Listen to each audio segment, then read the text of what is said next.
Trump doesn't think white nationalism is a threat but data says otherwise. Nearly 50 people were allegedly killed by a man in New Zealand who was inspired by white nationalist ideas. The US is after a gunman that fueled violence and attempted violence in the United States and elsewhere. Allegedly Friday, Donald Trump was asked whether he thought white nationalism is a global rising threat. The United States president responded, "I don't really."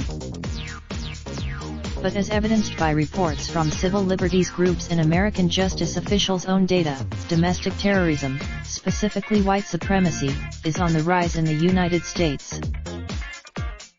By the Anti-Defamation League shows white supremacists' propaganda efforts increased 182% last year, with 1,187 distributions across the U.S. in 2018, up from 421 total incidents reported in 2017.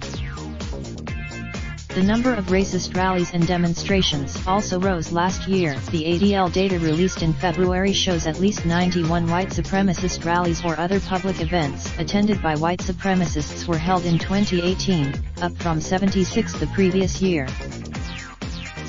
Other evidence of the resurgence of white nationalism and related right-wing extremism in America abounds. And the U.S. government's data shows a worrisome increase in extremist violence as well. The number of hate, it's not only an issue in the U.S. far-right attacks, but the rhetoric coming out of America is likely having an effect abroad, as evidenced by Friday's attack. The gunman accused of the massacre called Trump a symbol of renewed white identity. Trump has expressed sympathy for the victims, both in comments to reporters and on social media.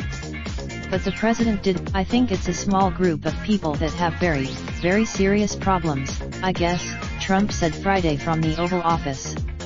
If you look at what happened, civil liberties groups say the data indicates otherwise.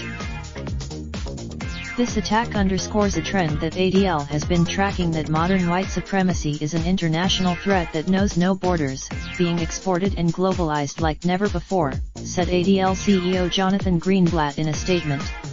The hatred that led, the FBI maintains it has approximately 900 open domestic terror investigations.